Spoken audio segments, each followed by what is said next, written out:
Welcome to वतन point. अस्सलाम वालेकुम नाजरीन। कमिश्नर रावलपिंडी लियाकत अली चट्टा साहब ने आज एटम बम गिरा दिया प्रेस कॉन्फ्रेंस करने के बाद।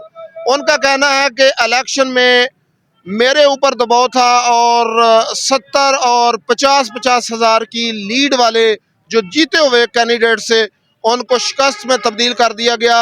तो इस हवाले से ये जो उनकी स्टेटमेंट है, मुअज़्ज़ज़ पाकिस्तानियों से पूछेंगे कि उनकी स्टेटमेंट के ऊपर पाकिस्तानी क्या राय रखते हैं।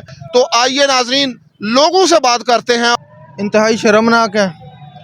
हमारा निज़ाम जो है वो मुकम्मल तौर पर नंगा हो गया हुआ है।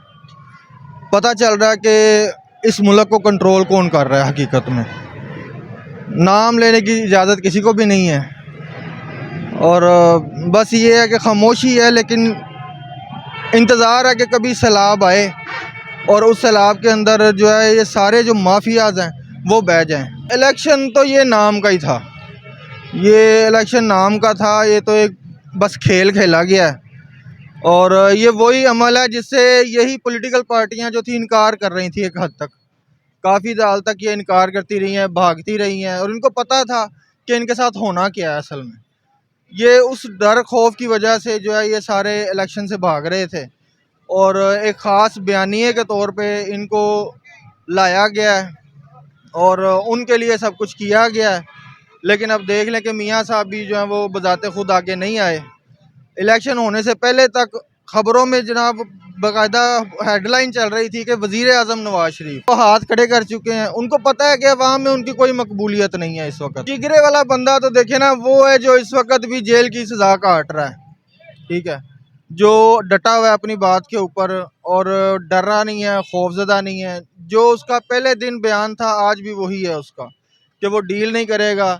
उसका जीना मरना इस मुल्क के लिए है, इसी मुल्क में वो मरेगा, इसी मुल्क में जिएगा और उसकी अवलीन तरजीह पाकिस्तानी मईशत है और पाकिस्तानी कौम है। तो जिगरे वाला तो वही बंदा है जिसका स्टेक्स बाहर नहीं है इस मुल्क से, जिसके कुछ जायदादें, बिजनेस और औलादें और इस तरह के मामला तो बाहर नहीं है मुल्क से। जिगरे वाला तो वही हो सकता है। बिल्कुल लाजिमी बात है कि कौम, जिसके पीछे कौम खड़ी है ना, वही मुल्क की मईशत मजबूत कर सकता है, क्योंकि उसने बड़े फैसले भी अपनी कौम की बुनियाद पे करने होते हैं। जब तक कौम का पीछे हाथ नहीं है किसी लीडर के, वो बंदा बुज़दिल होगा और उसने बुज़दिलों के ही फैसले करने हैं, जाती है ना कुछ बड़ों की। वरना तो हकीकत उनको भी पता है।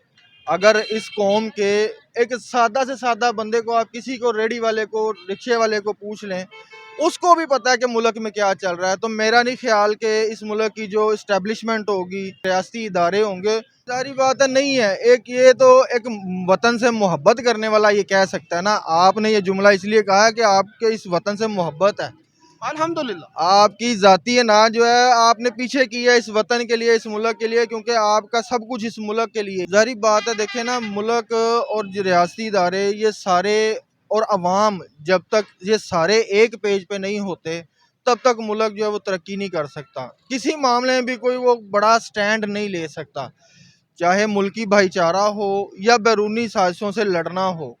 जब तक एक अवाम, रियासती इदारे और कौम जब एक नहीं होती पेज पे, तब तक ये इसकी लड़ाई जो है ना बहुत मुश्किल है। और मुल्की मईशत भी जो है इसी वजह से हमारी जो है वो कमज़ोर है इस वक्त। जहाँ तक मेरा ख्याल है कि हमें सारी कौम को जो है ना मुत्तहिद हो जाना चाहिए कि इनफ इज़ इनफ, बहुत हो गया। और ये जो 74-75 साल से इस मुल्क के साथ, इस कौम के साथ और इस कौम की आवाम के साथ जो खिलवाड़ हो रहा है ना, उसके ख़िलाफ़ अब खड़े हो जाना चाहिए इस कौम को।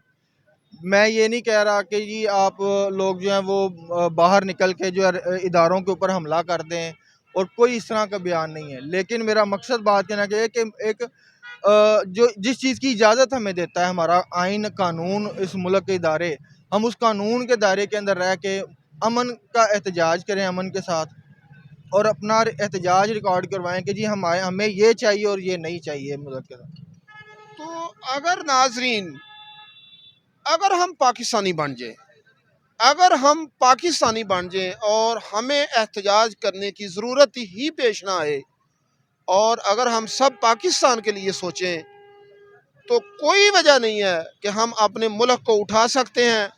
और अगर मेरे जैसे या भाई जैसे नौजवान अगर मायूसी वाली बातें करेंगे तो यकीन मानिए इस मुल्क को बर्बादी से कोई नहीं बचा सकता।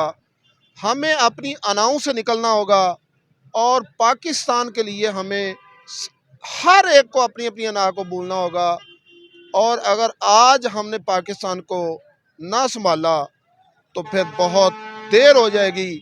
अस्सलाम वालेकुम सर। वालेकुम सर आपका नाम क्या है? मेरा नाम मसदुल्ला जी। ये तो मैं समझता हूँ कि ये एक सोची साजिशी उसके शरारत के ज़रिए सारा प्लान किया गया है और इस प्लान को करने का मकसद ये है कि किस तरह हमारे इदारों को और हमारी सारी की सारी मुल्की जो है ना उसकी सियासत को उसको एक सपोताज किया जाए, उसका बेड़ा गर्क किया जाए और दुनिया के सामने ये नक्शा पेश किया जाए कि पाकिस्तान के इदारे और पाकिस्तान की सियासत जिस तरह पाकिस्तान के अंदर है, जो बंदा जिसका भी जहाँ दाव लगता है वो दाव लगा लेता है और ऐसे खुले आम आकर के कह देना कि भाई ऐसे हो गया था, ऐसे हो गया था। अगर ऐसे किया था तो उतने दिन से कहाँ थे वो पहले क्यों नहीं आके बताया उन्होंने?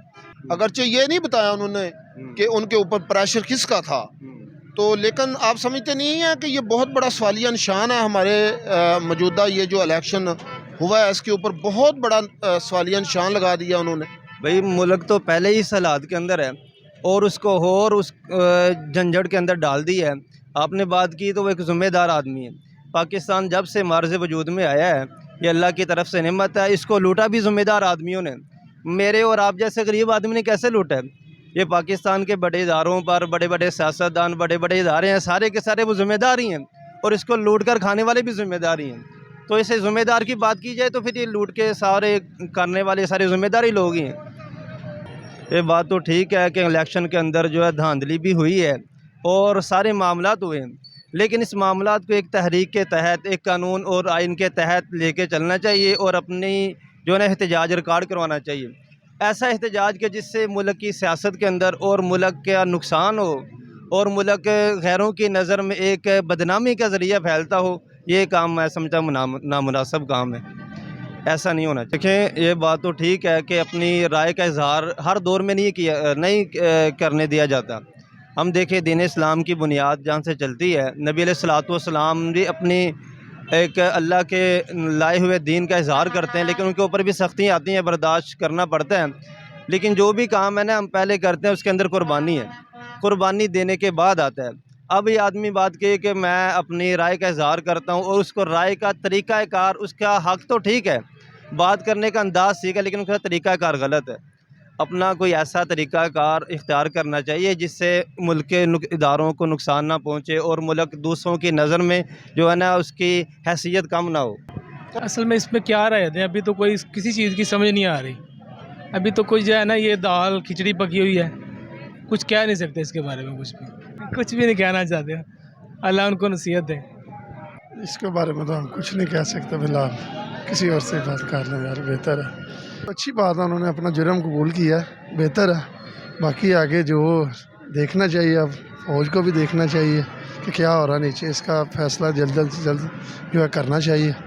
जो उम्मीदवार जीते हैं उन्हें आगे लाना चाहिए। जी जारी बात है, बिल्कुल। ये तो 1970 वाला सेम सीन कर दिया इन्होंने, पाकिस्तान तोड़ने वाला इन्होंने काम कर दिया।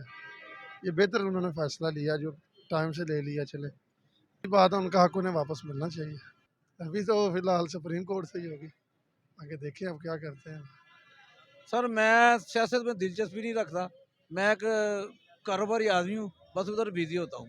बस ये जो हमने तो यही समझने हैं कि ये ऊपर जो हुकूमतें बैठी हैं वो जो जी चाहे कर रही हैं, जिसको जी चाहे आगे ले जाएं, जिसको जी चाहे पीछे ले जाएं। ये इलेक्शन वाली कोई बात तो नहीं नज़र आ रही। जो बंदा जीता होता है सुनते हैं, वो बंदा जो है ना वो बाद में हार जाता है। बस समझ नहीं आती पाकिस्तान में क्या हालात पैदा हो गए हैं। कोई भी पार्टी जो है ना वो वाज़ अक्सरियत हासिल नहीं कर सकी। अगर कोई पार्टी वाज़ अक्सरियत हासिल करे तो तब जो है ना कोई काम कर सके, लेकिन जिस तरह के हालात हैं कोई भी पार्टी काम करने के लायक नहीं है। इस तरह मुल्क पीछे ही जा रहा है, दिन ब दिन पीछे जा रहा है। बस अल्लाह की मर्जी पता नहीं इस तरह है।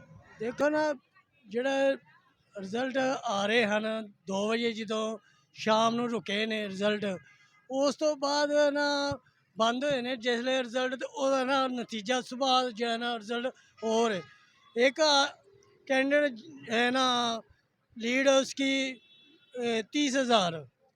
वो सुबह 2 बजे उतरे ना, 30,000 उसकी लीड है, तो सुबह 6 बजे कैसे वो ना 50,000 से जीत गया है? ये तो कोई बात नहीं ना। ये 2 नंबर इलेक्शन हुआ, ये सही नहीं हुआ, ऐसा ही हुआ, ये इलेक्शन सही नहीं हुआ। ये हमारी आवाम है ना, ये आगे से ही ना गुर्बत से पीसी हुई है। एक टाइम की रोटी हम आराम से नहीं खा रहे। ये आगे से जो इलेक्शन है वो हमें यकीन दिला रहे थे कि इलेक्शन होगा और आगे से महंगाई भी कम होगी। इलेक्शन गुजरे हैं, पीछे से भी हालात अब और ख़राब है। ये हम मजदूरी करते हैं, इधर से 20-25 हज़ार रुपया, मेरे बच्चे भी साथ हैं, उसका गुजारा ही नहीं हमारा। 3 माह कमाना ना, इलेक्शन ही सही नहीं ना हुआ है। एक जिसका जो अवाम ने जिसको आगे लाना है वो ना पीछे से ही उसका मैंडेट चोरी किया जाए तो वो कैसे निज़ाम ठीक होगा। ਉਸਤਾਦ ਜੀ ਸਾਡੇ ਵੱਲੋਂ ਜਿੱਤਣ ਹੀ ਹਰਨ ਕੋਈ ਵੀ ਪਾਰਟੀ ਸਾਨੂੰ ਕੋਈ ਨਹੀਂ, ਅਸੀਂ ਆਪਣੀ ਮਜ਼ਦੂਰੀ ਕਰਕੇ ਖਾਣੀ ਹੈ, ਠੀਕ ਆ। ਸਾਨੂੰ ਇਸ ਚੀਜ਼ ਨਾਲ ਇਹ ਹੈ ਕਿ ਯਾਰ ਮਹਿੰਗਾਈ ਬਹੁਤ ਹੋਈ ਆ, ਸਾਨੂੰ ਥੋੜਾ ਸਸਤਾ ਹੋਵੇ ਕਿਉਂਕਿ ਅਸੀਂ ਮਜ਼ਦੂਰ ਬੰਦੇ ਆ। ਅਸੀਂ ਕੋਈ ਜੱਜ ਨਹੀਂ ਆ, ਜਿਹੜੇ ਜੱਜ ਆ ਉਹਨਾਂ ਨੂੰ ਕੋਈ ਕਿਸੇ ਵੀ ਚੀਜ਼ ਦਾ ਫਰਕ ਨਹੀਂ ਹੈ। ਜਿਹੜੇ ਅਮੀਰ ਬੰਦੇ ਨਾ ਉਹਨਾਂ ਨੂੰ ਉਹ ਘਰ ਬੈਠੇ ਹਰ ਚੀਜ਼ ਲੱਭਦੀ ਹੈ, ਸਾਨੂੰ ਅਸੀਂ ਮਜ਼ਦੂਰੀ ਕਰਕੇ ਖਾਣੀ ਹੁੰਦੀ, ਠੀਕ ਹੈ।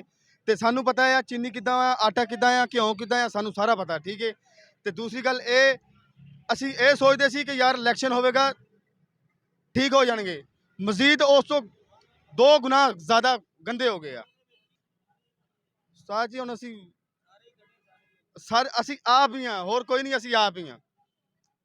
ਆਵਾਮ ਆਪ ਹੀ ਹੁੰਦੀ ਆ, ਆਵਾਮ ਪਾਗਲ ਹੁੰਦੀ ਆ, ਹੁਕਮਰਾਨ ਕੋਈ ਪਾਗਲ ਨਹੀਂ ਹੁੰਦਾ। ਆਵਾਮ ਜਿਹਦੇ ਪਿੱਛੇ ਚੱਲਦੀ ਆ, ਹੁਕਮਰਾਨ ਉਹਨੂੰ ਖਿੱਚਦਾ ਬਸ। ਸਾਨੂੰ ਤੇ ਇਹਨਾਂ ਨੇ ਜੇ ਕੋਈ ਇਨਫੋਰਮੇਸ਼ਨ ਹੈ, ਅਸੀਂ ਤੇ ਆਪ ਬਾਹਰੋਂ ਆਏ, ਅਸੀਂ ਤੇ ਨਿਜ਼ਾਮ ਤੋਂ ਉਂਝ ਹੀ ਬੜੇ ਮੁਤਅਸਰ ਹੋਏ ਆ। ਨਹੀਂ ਕੋਈ ਮੁਤਮਿਨ ਨਹੀਂ ਹੈ, ਨਹੀਂ ਹੈ, ਜਦੋਂ ਹੈ ਹੀ ਨਾ ਇਹਦਾ ਨਿਜ਼ਾਮ ਹੀ ਕੋਈ ਵੀ ਨਾ, ਕੋਈ ਲੈਣੀ ਨਾ ਦੇਣੀ, ਮਾਵਾਂ ਭੈਣਾਂ ਨਾਲ ਧੀਆਂ ਨਾਲ ਜ਼ਿਆਦਤੀ ਹੋ ਰਹੀ ਹੈ, ਨਾ ਕਾਨੂੰਨ ਹੈ, ਨਾ ਕੋਈ ਕਾਇਦਾ ਹੈ, ਨਾ ਲੈਣੀ ਨਾ ਦੇਣੀ। ਮੁਤਮਿਨ ਹੈ ਜਿਹੜੇ ਸਾਡੇ ਹੈ ਨੇ ਗੌਰਮੈਂਟ ਜਾਂ ਇਹ ਕਰਾ ਰਹੀ ਹੈ, ਹੋਰ ਕੌਣ ਕਰਾ ਰਹੀ ਹੈ। ਪੈगाम ਇਹ ਦੇਣਾ ਚਾਹੁੰਦਾ, ਅੱਲਾਹ ਤੇ ਅੱਲਾਹ ਦੇ ਰਸੂਲ ਦਾ ਨਿਜ਼ਾਮ ਹੋਣਾ ਚਾਹੀਦਾ, ਇਨਸਾਨੀਅਤ ਹੋਣੀ ਚਾਹੀਦੀ ਹੈ ਔਰ ਕਾਨੂੰਨ ਕਾਇਦਾ ਹੋਣਾ ਚਾਹੀਦਾ, ਮਾੜੇ ਤਗੜੇ ਦਾ ਕਾਨੂੰਨ ਇੱਕ ਬਰਾਬਰ ਹੋਣਾ ਚਾਹੀਦਾ ਔਰ ਲੋਕਾਂ ਨੂੰ ਨਾ ਦਾ ਨਹੀਂ ਤੰਗ ਕਰਨਾ ਚਾਹੀਦਾ ਬਿਲਾ ਵਜ੍ਹਾ। ਜਿਹੜਾ ਹੱਕ ਹੈ ਉਹ ਹੱਕ ਤੇ, ਜਿਹੜਾ ਨਹੀਂ ਉਹਨੂੰ ਦਿਲ ਚਾਹਤੇ ਤੁਸੀਂ ਸਰੇਆਮ ਕਤਲ ਕਰੋ, ਉਹਨੂੰ ਫਾਂਸੀ ਦਿਓ, ਕੋਈ ਇਹਦੇ 'ਚ ਨਹੀਂ ਕੋਈ ਵੀ ਹੈ। ਲੇਕਿਨ ਜਿਹੜਾ ਅੱਲਾਹ ਤੇ ਅੱਲਾਹ ਦੇ ਰਸੂਲ ਨੇ ਫਰਮਾਇਆ ਮਾੜੇ ਦਾ ਔਰ ਤਗੜੇ ਦਾ ਹਰ ਇੱਕ ਦਾ ਇਹ ਤੁਸੀਂ ਬਰਾਬਰ ਰੱਖੋ। ਇਹ ਨਹੀਂ ਕਿ ਮਾੜੇ ਦਾ ਕਾਨੂੰਨ ਹੈ ਤਗੜੇ ਨੂੰ ਪੁੱਛਦੇ ਹੀ ਕੋਈ ਨਹੀਂ। ਇਹ ਕੀ ਨਿਜ਼ਾਮ ਹੈ? ਕੋਈ ਨਿਜ਼ਾਮ ਨਹੀਂ ਹੈ ਕੋਈ ਵੀ। ਸਾਰੀ ਬਾਤ ਉਹਦਾ ਜ਼ਮੀਰ ਜਾਗਿਆ, ਉਹਨੇ ਆਪਣਾ ਜ਼ਮੀਰ ਦੇ ਮੁਤਾਬਕ ਗੱਲ ਕੀਤੀ ਹੈ। ਜਿਹੜੀ ਉਹਦੇ ਸਿਰ ਤੇ ਆਪਣਾ ਬੋਝ ਸੀ ਉਹਨੇ ਆਪਣਾ ਧਾਰਿਆ ਕਿ ਮੈਨੂੰ ਮਤਲਬ ਕਿ ਨਾ ਮਜਬੂਰ ਕੀਤਾ ਹੈ ਕਿ ਮੈਂ ਧਾਂਦਲੀ ਕਰਵਾਵਾਂ, ਠੀਕ ਹੈ। ਜਿਹੜੇ ਉਹ 13 ਸੀਟਾਂ ਉਹਨੇ ਜਿਤਵਾਈਆਂ ਨੇ, ਉਹ ਧਾਂਦਲੀ ਨਾਲ ਜਿੱਤੇ ਨੇ, ਉਹਨੇ ਆਪਣੇ ਮੂੰਹ ਇਕਰਾਰ ਕੀਤਾ। ਸੱਚਾਈ ਜੀ ਹੁਣ ਇਸ ਤਰ੍ਹਾਂ ਪਤਾ ਲੱਗੇਗਾ ਜਨਾਬ, ਜੋ ਤਫਤੀਸ਼ ਹੋਏਗੀ ਉਹਨਾਂ ਦੀ ਵੀ ਦੂਸਰਿਆਂ ਦੀ ਵੀ, ਠੀਕ ਹੈ, ਸਾਰੇ ਤਫਤੀਸ਼ ਹੋਏਗੀ ਫਿਰ ਕਲੀਅਰ ਹੋਣਾ ਨਾ। ਇੱਕ ਬੰਦੇ ਤੇ ਗੱਲ ਕਰਨ ਨਾਲ ਤਾਂ ਗੱਲ ਨਹੀਂ ਨਾ ਖਤਮ ਹੋ ਜਾਂਦੀ, ਕੀ ਸਮਝੇ। इसके बारे में मैं कुछ नहीं कहूँगा। नहीं ये देखे ना, कुरान पाक में भी जिक्र आया कि जैसे हमारी अवाम होगी वैसा वज़ीर आज़म होगा। हम जैसे हम हैं वैसा अब हमारा वज़ीर आज़म है। ये जो कर रहे हैं सब, हम क्या कह सकते हैं इनके बारे में। ये हमारे अमाल हैं जो हमारे सामने आ रहे हैं। PTI की होनी चाहिए, क्योंकि ये देखें ना, इंटरनेशनल जो स्पीच हुई है आज तक जितनों ने भी की है, जो भी वज़ीर आज़म आए हैं हमारे, किसी ने आप सल्लम का नाम नहीं लिया, नबी पाक सल्लम की कोई नहीं किया। मसलन ये देखे ना, उसने इंटरनेशनल स्पीच में जाके आप सल्लम का जहाँ पे बुलंद किया, नाम बुलंद किया, बताया। ये दूसरे इन्हों को तो बोलने का नहीं पता है। नवाज शरीफ, शहबाज शरीफ को ये जहाँ पे जाते हैं मांगने चले जाते हैं। वो लीडर है हमारा, हम खुद तय दिल से कह रहे हैं। नहीं इंशाल्लाह हाथ खड़े ही आप करा उन्होंने, कोई टेंशन नहीं। PTI जिंदाबाद, इंशाल्लाह रही जिंदगी तक जिंदाबाद रहे। इंशाल्लाह इमरान खान को हम वज़ीर आज़म बनाएंगे, इंशाल्लाह ज़रूर बनाएंगे। PTI जिंदाबाद। और नवाज शरीफ जो इसने किया है ना, ये हम नहीं करने देगा। सारे न्यूज़ पे चला है कि इमरान खान जीत गया है, ठीक है।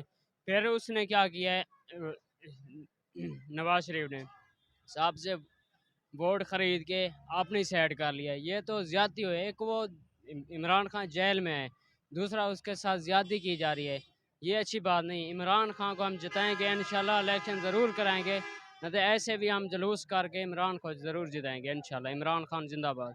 कहना की जाना जी है, वेखो जी अच्छी गल है कि एक मरे हुए ज़मीर इंसाना दे मर गए ने ज़मीर, ਲੇਕਿਨ ਇਹ ਤੁਹਾਡੇ ਸਾਹਮਣੇ ਹਾਲਾਤ ਚੱਲਦੇ ਪਏ ਨੇ ਸਿਆਸਤ ਦੇ। ਨੂਨ ਲੀਗ ਹੋ ਗਈ, ਪੀਟੀਆਈ ਹੋ ਗਈ, ਜਿਹੜੀ ਵੀ ਜਮਾਤ ਹੈ, ਤੁਹਾਡੇ ਸਾਹਮਣੇ ਹਾਲਾਤ ਨੇ ਉਹਨਾਂ ਦੇ। ਬਾਕੀ ਇਸ ਗੱਲ ਦੀ ਖੁਸ਼ੀ ਹੋਈ ਹੈ ਜੀ ਕਿ ਉਹਨਾਂ ਨੇ ਉਹਨਾਂ ਦਾ ਜ਼ਮੀਰ ਜਾਗਿਆ, ਉਹਨਾਂ ਨੇ ਕੋਈ ਦੱਸਿਆ ਕਿ ਜੀ ਕਿ ਇਹ ਤੁਹਾਡੇ ਮੁਲਕ ਦੇ ਨਾਲ ਹੋ ਰਿਹਾ ਤੇ ਮੈਂ ਇਸ ਚੀਜ਼ ਦਾ ਹਿੱਸਾ ਨਹੀਂ ਬਣ ਸਕਦਾ। ਤੇ ਇਨਸ਼ਾਅੱਲਾ ਉਮੀਦ ਹੈ ਕਿ ਜਿਸ ਤਰ੍ਹਾਂ ਉਹਨਾਂ ਨੇ ਆਪਣੀ ਦਲੇਰੀ ਵਹਾਈ ਹੈ ਕਿ ਆਪਣਾ ਜ਼ਮੀਰ, ਉਹਨਾਂ ਦੇ ਜ਼ਮੀਰ ਨੇ ਉਹਨੂੰ ਸੱਟ ਮਾਰੀ ਹੈ ਕਿ ਉਹ ਅੱਗੇ ਆਏ ਨੇ, ਤੇ ਉਮੀਦ ਤੇ ਇਹੀ ਕਰਨੇ ਆ ਕਿ ਇਨਸ਼ਾਅੱਲਾ ਹੋਰ ਵੀ ਅੱਗੋਂ ਬੰਦੇ ਜਿਨ੍ਹਾਂ ਦੇ ਜ਼ਮੀਰ ਉੱਠਣ ਤੇ ਤੁਹਾਡੇ ਮੁਲਕ ਵਾਸਤੇ ਕੋਈ ਬਿਹਤਰੀ ਲੈ ਕੇ ਆਉਣ। ਤੇ ਬਾਕੀ ਦੁਆ ਹੀ ਆ ਆਪਣੇ ਮੁਲਕ ਵਾਸਤੇ, ਤੇ ਬਾਕੀ ਇਹਨਾਂ ਲੋਕਾਂ ਨੂੰ ਅੱਲਾਹ ਪਾਕ ਹਦਾਇਤ ਦੇ ਜਿਹੜੇ ਸਾਡੇ ਮੁਲਕ ਨੂੰ ਖਾਂਦੇ ਨੇ। ਫਿਰ ਵੋਟ ਤੇ ਜੀ ਇਮਰਾਨ ਖਾਨ ਨੂੰ ਅਸੀਂ ਦਿੱਤਾ ਸਾ ਜੇ, ਕੈਦੀ ਨੰਬਰ 804 ਸਾਡਾ ਫੇਵਰੇਟ ਮੁਰਸ਼ਦ। ਪੈਗਾਮ ਕੀ ਦੇਣਾ ਹੈ, ਦਲੇਰ ਆਦਮੀ ਹੈ, ਉਹਨੂੰ ਪੈਗਾਮ ਦੇਣ ਦੀ ਲੋੜ ਹੀ ਕੋਈ ਨਹੀਂ, ਉਹਨੂੰ ਕਿਸੇ ਬੰਦੇ ਦੀ ਲੋੜ ਕੋਈ नहीं, ਉਹ ਕੱਲਾ ਹੀ ਢੇਰ ਹੈ ਜੀ ਇਹਨਾਂ ਵਾਸਤੇ, ਇਹਨਾਂ ਚੋਰਾਂ ਵਾਸਤੇ ਕੱਲਾ ਹੀ ਬਥੇਰਾ ਉਹ। हाँ जी सुनी है मैंने, सुनी है सर। देखें ये तो सारी दुनिया ही ये कहती थी कि पहले ये मिली भगत वाला मामला है। ये जितनी भी सरकारी मशीनरी है ना, जो लोग इनके हत्थे चढ़े हैं, जिनको इस्तेमाल कर सकते थे, उनको इन्होंने किया है। तो जिन लोगों के अंदर गैरत का थोड़ा सा भी मादा है ना, वो इनके इस्तेमाल में बिल्कुल नहीं आए। और जो भी उन्होंने कहा है, स्टेटमेंट दी है, बिल्कुल सही दी है उन्होंने। नोटिस लेगा कौन? नोटिस लेने वाले तो खुद इस सारे मामलात में शामिल हैं, ठीक है जी, कि इस सारे सिस्टम को सही चलने ही नहीं देना, तो नोटिस कौन लेगा? है किसी में हिम्मत? मैं तो ये कहता हूँ कि इलेक्शन के बाद मुल्क में स्टेबिलिटी आती है। कहीं भी इलेक्शन हो, लोग कारोबार शुरू करते हैं और नए जज्बे के साथ, नई हिम्मत के साथ लोग अपने बिजनेस को आगे बढ़ाते हैं। तो मैं ये समझता हूँ कि पाकिस्तान जो है वो स्टेबिलिटी की तरफ जाने की बजाय हम इंतशार में तो नहीं जा रहे कहीं। कोई नहीं सर, कारोबार का तो कोई हाल नहीं। मैं खुद एक छोटा मोटा बिजनेसमैन हूँ, ठीक है, लेकिन इस वक्त बहुत ज़्यादा इसतराब की सूरत हाल है मुल्क में। क्योंकि बंदा अगर कोई काम करना चाह भी रहा है ना, तो वो इसी वजह से काम नहीं कर पा रहा कि यार आगे होना क्या है, मुल्क का वाली वारस तो कोई बन नहीं रहा, ठीक है जी। तो क्या करना है किसी बंदे ने? मुझे तो लग रहा है कि डाउन ही जा रहा है, सर्वाइव करता नज़र नहीं आ रहा पाकिस्तान इस तरह के माहौल में। सर पैगाम तो यही खुदारा इस मुल्क ते रहम खाओ। साढ़े आबाओ अजदाद ने इस मुल्क नूं खून दे के बनाया है, ते तुहानूं अल्लाह उहदे रसूल दा वास्ता वे कि इहनूं सर्वाइव करन दिओ, चलन दिओ।